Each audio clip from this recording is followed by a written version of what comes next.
네, 오늘도 이 말씀 공부하러 나오신 성도님들 살아계신 우리 주님 이름으로 환영합니다. 1장 만복의 근원 하나님 우리 찬송하고 같이 시작합시다. 만복의 근원 하나님 온 백성 찬송 드리고 저 천사여 찬송하세 찬송 성부 성자 성령 아멘. 기도합시다. 참 좋으신 하나님, 우리를 만드시고 죄 가운데 그냥 버려두지 않으시고 하나님 아들 예수 그리스도를 통하여서 우리를 죄로부터 구원하시고 영원한 저주로부터 구원하심을 감사합니다. 이 은혜를 복음 말씀을 통해서 전해주시고 또 세례와 성찬의 의식을 통해서 저에게 계속해서 전해주십니다. 오늘도 세례에 대해서 배울 때 저희가 세례의 의식이 갖는 그 복음 약속이 우리 마음에 확실해지면서 다시 우리 주 예수 그리스도의 은혜로 죄 용서받는 것 새로운 경험 있게 하시고 성령님을 통하여서 우리가 새롭게 되는 또 은혜를 주시기를 원합니다. 주 예수 그리스도 이름으로 기도드립니다. 아멘. 우리 가정에서 줌으로 또 유튜브로 함께 참여하시는 성도님들 또 여기 나오신 성도님들 참으로 환영합니다. 오늘은 세례에 대해서 제26주 배우도록 하겠습니다.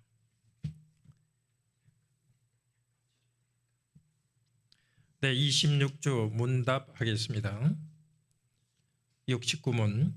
그리스도께서 십자가 위에서 이루신 단번의 제사가 당신에게 유익이 됨을 거룩한 세례에서 어떻게 깨닫고 확신합니까?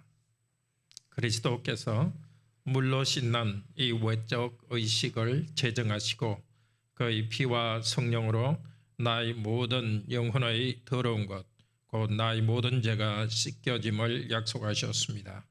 이것은 물로 씻어 몸의 더러운 것을 없애는 것처럼 확실합니다.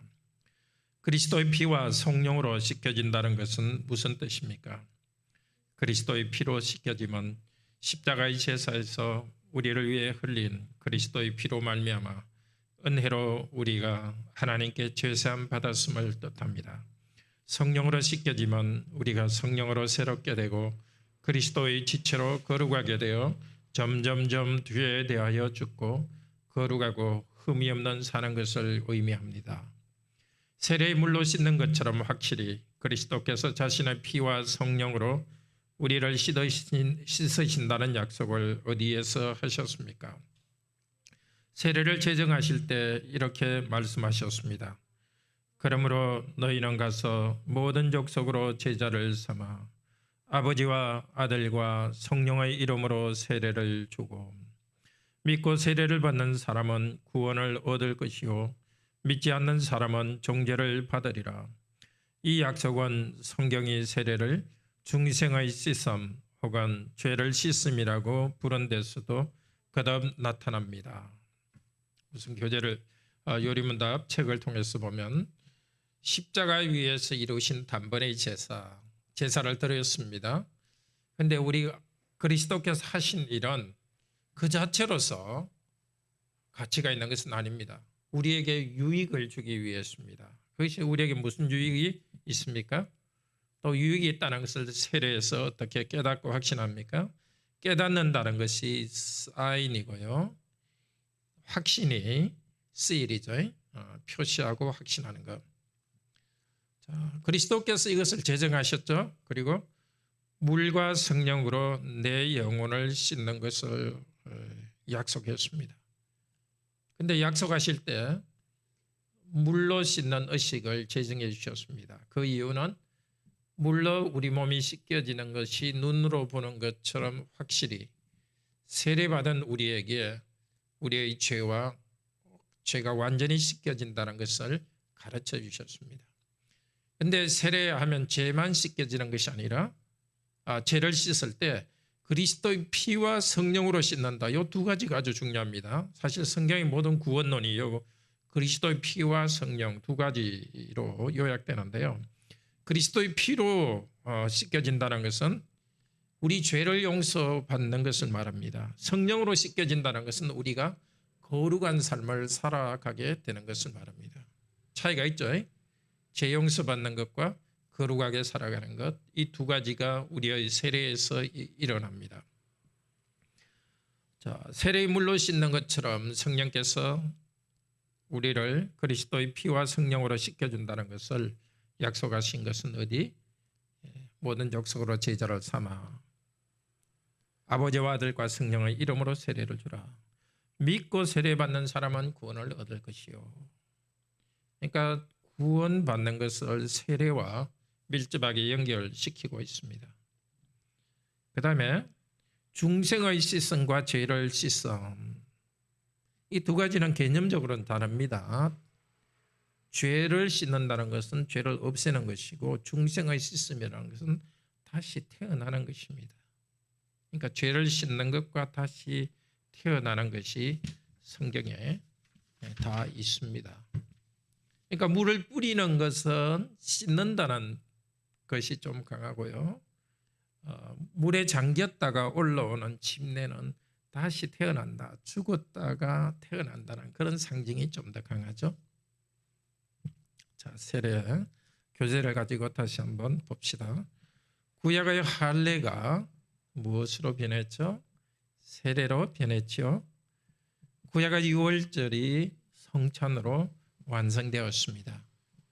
과거의 성례에는 무엇이 있었죠? 피가 있었습니다. 신약에는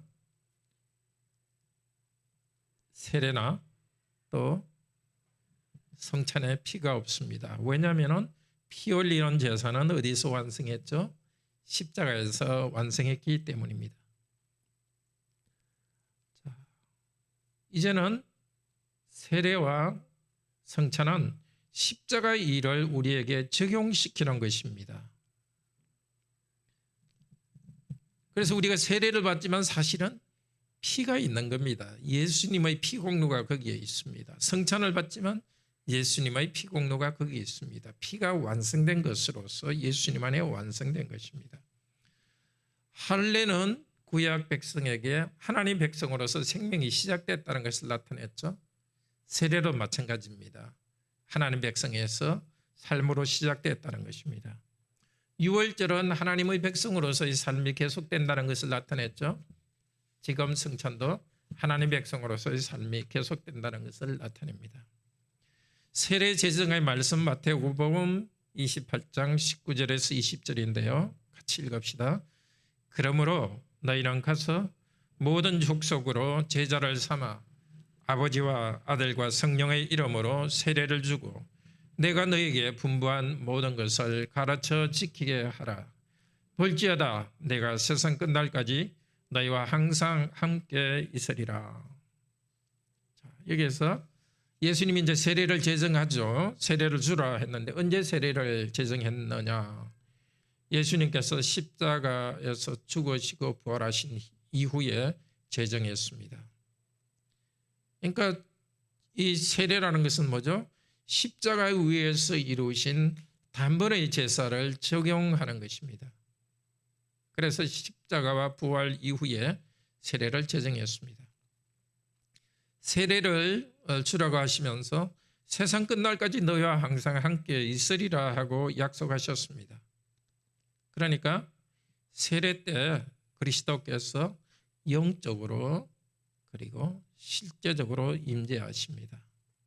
세상 끝날까지 너희와 함께 있으리라고 약속했기 때문에 몸은 그리스도의 몸은 분명히 하늘에 있습니다. 그렇지만은 함께 계십니다.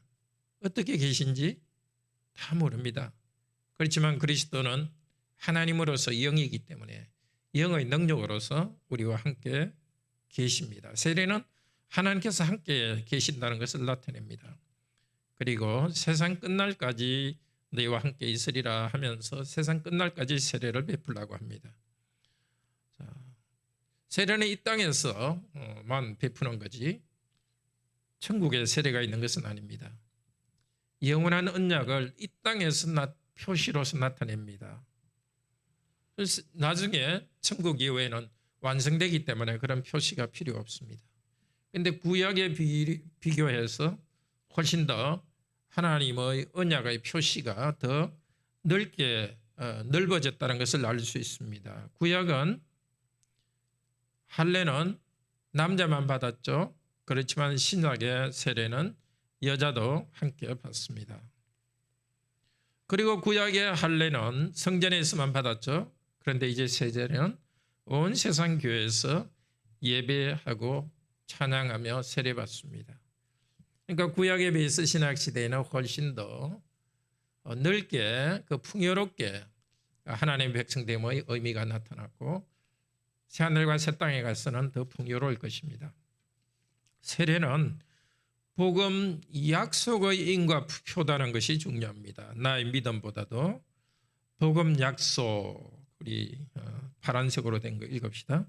그리스도께서 십자가 위에서 이루신 단번의 제사가 당신에게 유익이 되면, 십자가 위에서 이루신 단번의 제사가 유익이 된다는 것, 이것이 복음 약속입니다.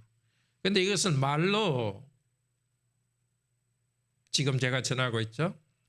예수 그리스도의 피를 통한 죄 용서와 성령님을 통한 새롭게 된다는 진리를 전하고 있습니다. 그런데 세례는 표와 인입니다. 말로 보이지 않는 말이 아니라 거룩한 세례에서 깨닫고 확신합니다. 거룩한 세례에서 표시가 표로서, 눈에 보이는 표로서 나타나고 하나님께서 분명히 우리에게 도장 찍어주시듯이 확신시켜주는 것을 세례에서 우리가 봅니다. 자, 아주 중요한 것이 세례는 나의 믿음이 아니라 복음 약속의 표라는 것입니다. 세례 그 자체를 생각해 봅시다. 십자가의 복음의 사실을 물로서 나타내 줍니다. 또 성찬의 떡과 포도주로서 그리스도께서 하신 일을 객관적으로 나타납니다. 십자가에서 이루신 그 구원의 일이 나의 믿음과는 관계없이 먼저 이루어졌습니다. 그리스도께서 먼저 우리에게 믿는 자들에게는 영생을 주신다, 죄 용서하신다는 공덕을 세우셨고 복음 약속의 말씀을 전해주셨습니다. 그리고 세례와 성찬에서는 눈으로 보여줍니다. 이것을 받아들이는 자는 믿는다는 것을 눈으로 보여줍니다. 우리는 그 눈에 보이는 표시로 나타난 것에 믿음으로 반응하며 나아갑니다. 그러니까 우리의 믿음과 하나님의 복음 약속이 동시에 있죠. 동시에 있지만 항상 먼저 기초가 되는 것은 뭡니까? 복음 약속이 항상 먼저입니다.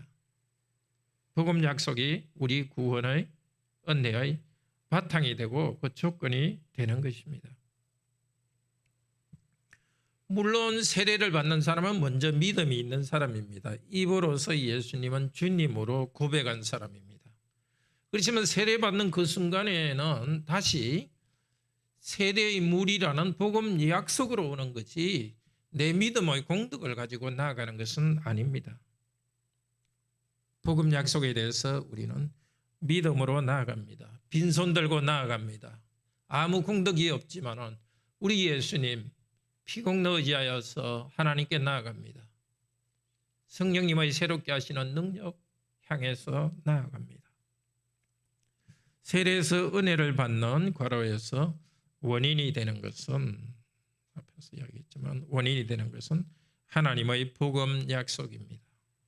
믿음은 결과입니다.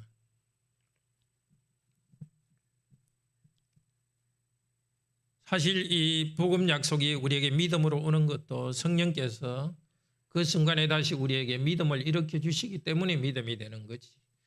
우리는 우리로서 반응해 나가지만 그것이 실제로서 우리의 믿음으로 뿌리 박는 것은 또 성령께서 하시는 일입니다. 믿음으로 세례식에 나아갈 때 그리스도께서는 물로서 우리를 씻으셔서 우리를 의롭다고 인정하고 도장 찍어 주십니다. 우리는 세례 때 그리스도께서 은혜로 일하신다는 것을 믿고 바라고 나가야 됩니다. 성령께서 우리에게 죄 용서의 확신, 죄 용서의 사실을 새롭게 일어나게 하시는 것을 확신하면서 나갑니다. 세례에서 일어나는 것은 3번 그리스도의 피와 성령으로 씻는다고 표현합니다. 성경에 그리스도의 피로 씻는다, 또 성령으로 씻는다 그런 표현들을 보면은 알 수 있습니다. 피로 씻는다는 것은 뭐냐면은 칭의, 우리를 의롭다 하는 것입니다. 세례에서. 파란색 읽을까요? 십자가의 제사에서 우리를 위해 흘린 그리스도의 피로 말미암아 은혜로 우리가 하나님께 죄 사함 받음을 뜻합니다. 세례는 바로 십자가의 피 때문에 우리가 은혜로 죄 사함 받은 것, 그것을 나타냅니다. 그리고 그 사실을 믿고 나아갈 때 우리는 죄 용서 받습니다. 또 하나 죄만 씻겨지는 것이 아니라 성령님으로 씻겨집니다. 예수님의 피로 씻겨지면서 동시에 일어나는 것이 성령으로 씻겨지는 것입니다. 이것을 중생, 다시 태어난다, 성화, 거룩하게 된다 이런 표현으로도 씁니다. 또 다음 편에 읽읍시다. 우리가 성령으로 새롭게 되고 그리스도의 지체로 거룩하게 되어 점점 더 죄에 대하여 죽고 거룩하고 흠이 없는 삶을 사는 것을 의미합니다. 세례는 삶에 관한 것입니다. 한편으로는 죄 용서고 그리스도의 피 공로로, 한편으로서는 성령님의 능력으로 새로운 삶을 살아가는 것입니다. 점점점 죄에 대하여 죽고, 그러니까 앞쪽에 피로 씻는 것은 죄의 그 책임을 용서받는 것이고 죄에 대한 벌을 용서받는 겁니다. 그러나 성령으로 씻겨지는 것은 죄의 능력으로부터 벗어나서 죄의 세력으로부터 벗어나서 거룩하게 되는 것입니다. 이 구원의 두 가지죠. 죄 용서받는 것과 거룩한 삶을 살게 되는 것. 이것이 세례에서 일어납니다. 자, 우리가 성령으로 씻겨지는 세례의 효과는 일평생 계속됩니다. 물론 피로 씻겨지는 것도 일평생 계속됩니다. 새로운 생명이 중생하는 순간이 있습니다. 그때 우리는 그리스도의 지체로 거룩하게 됩니다. 구별하게 되어 연합됩니다. 세례받는 순간 우리는 거룩한 사람으로 됩니다. 구약에서 제사를 드리는 것이 거룩하게 되는 것과 같습니다. 아주 확정된 겁니다. 거룩하다는 게 아주 확실히 변화되지 않고 확실히 정해진 것입니다. 그렇지만 또 하나 점점 또 되어 있는 것이 있습니다. 한순간에 일어나는 것도 있지만 점점 우리는 죄에 대해 죽고 의에 대해서 살아갑니다. 점진적으로 거룩하게 되어갑니다. 우리 성도님들이 경험하는 것이죠. 예수 그리스도를 믿을 때 우리는 이제 새로운 존재로 죄 용서 받았을 뿐만이 아니라 거룩한 삶이 우리한테 이미 시작되었고, 이것은 거룩으로부터 우리는 떠날 수 없습니다. 그렇지만 아직도 죄의 뿌리가 있기 때문에 계속해서 죄와 싸우면서 우리는 거룩한 백성으로 변화되어 갑니다. 세례의 효과는 영단번이라고 말합니다. 한 번이지만 영원한 효과가 나타납니다. 우리 몸과 영혼에 세례의 표시와 도장을 새겨주셨습니다. 물로서 이렇게 담그고 나올 때에 몸에, 그렇지만 영혼에 세례의 표시와 도장을 새기셔서 마음을 새롭게 했습니다. 하나님은 성령님을 통해서 계속 죄 용서와 거룩함을 이루어 간다는 것을 우리는 믿음으로 의지하고 살아가야 되겠습니다. 자, 영단번 한 번을 통해서 우리가 다 변화됐다. 이렇다고 해가지고 예수 믿고 전국 표 탔으니 대충 살자. 이것은 그리스도를 통해 거듭난 사람의 마음이 아닙니다. 유혹돼서 이런 것들이 일어날 수 있지만 원래 중생시킨 사람들의 마음이 이렇게 될 수 없습니다. 우리는 그리스도의 피로 재용수 받으면서 성령님이 우리 안에서 일하시기 때문에 계속해서 우리는 순종해서 나갑니다. 그런데 또 이런 것도 문제입니다. 죄 씻음을 받지 않은 것처럼 항상 불안해가지고 자기 노력으로 죄 용서 받으려 하는 것도 잘못입니다. 계속 뭔가 해야 죄 용서를 받는 것처럼. 자칫하면 우리의 신앙생활도 그렇게 될 수 있습니다. 우리의 기도 생활이나 성경 읽는 것, 예배나 교회 헌금하는 것, 다 하나님 주신 은혜에 대한 반응으로서 우리가 또 거룩하게 살아가는 하나의 그 방법으로서 그렇게 하는 겁니다. 근데 자칫하면 그게 내가 그렇게 해야 구원을 받는 것처럼, 구원의 조건처럼 생각하면 곤란합니다. 우리는 본능적으로 어떤 종교의식, 내가 공덕으로 뭔가 세운다는 이 의식이 본능적으로 있기 때문에 뭔가 내가 한 만큼 나는 받는다, 이런 생각으로 빠질 수 있습니다. 그러면 항상 불안하죠. 우리의 죄악된 모습을 우리가 알기 때문에 항상 불안해서 양심이 평화를 누리지 못합니다. 우리는 항상 죄와 싸워야 되지만, 그러나 내가 주님의 그 명령대로 살아가려고 할 때 내 부족함이 있다 할지라도 우리 하나님 아버지께서는 나를 아들이니까 딸이니까 관계 때문에 받아들여 준다는 것을 압니다.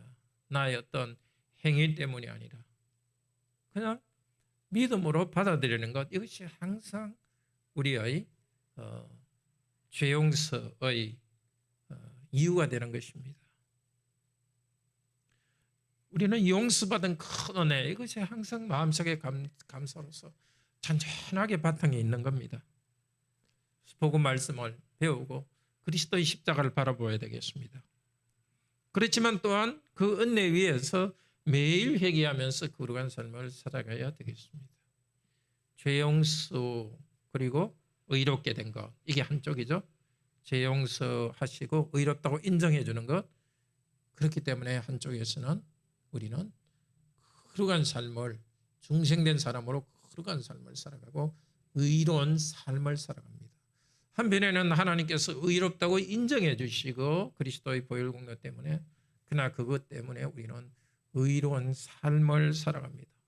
이 두 가지가 동시에 딱 신비하게 붙어 있는 것이 우리에게 주신 이 큰 은혜입니다. 믿음과 순종이라고 또 나눌 수 있죠. 하신 것에 대해서 믿는 것과 또 우리가 순종하면서 또 나가야 될 것. 중생의 씻음과 죄의 씻음이 세례에서 다 연결되어 있습니다. 세례는 죄 씻음입니다. 사도행전 2장 38절 읽읍시다. 너희가 각각 예수 그리스도의 이름으로 세례를 받고 죄 사함을 얻으라. 그리하면 성령을 선물로 받으리라. 세례 받는다고 해서 자동적으로 죄 사함 받는 것은 아닙니다. 예수 그리스도께서 하신 일을 믿음으로 죄 사함 받습니다. 그런데 예수 그리스도께서 하신 일이 세례를 통해서 나타납니다. 그래서 우리는 듣고 믿고 죄 사함을 받지만, 그렇게 된 성도는 보고 믿고 죄 사함 받습니다.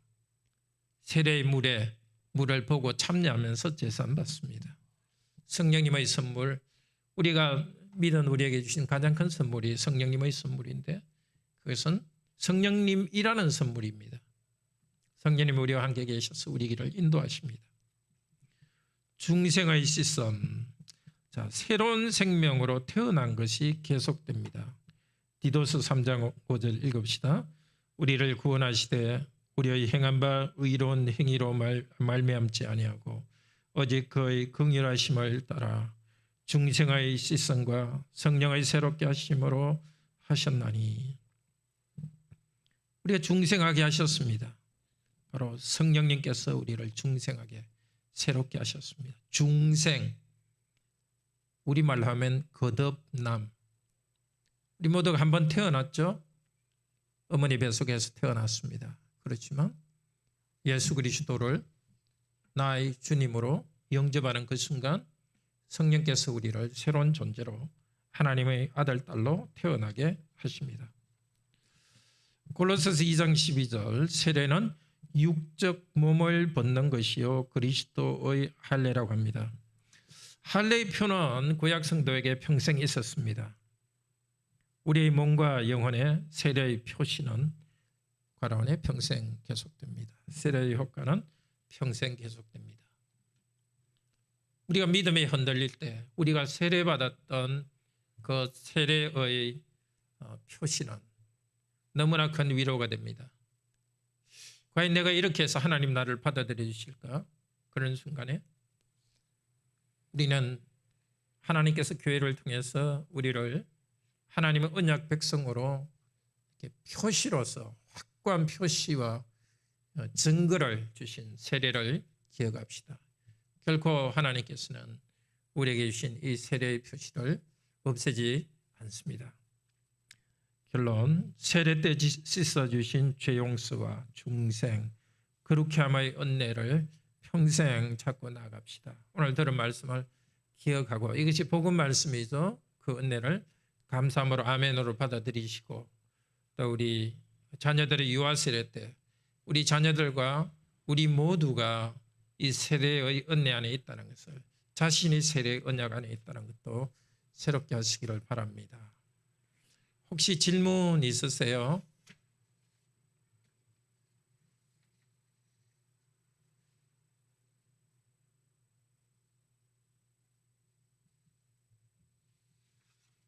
네, 우리 하나님께 기도 드립시다.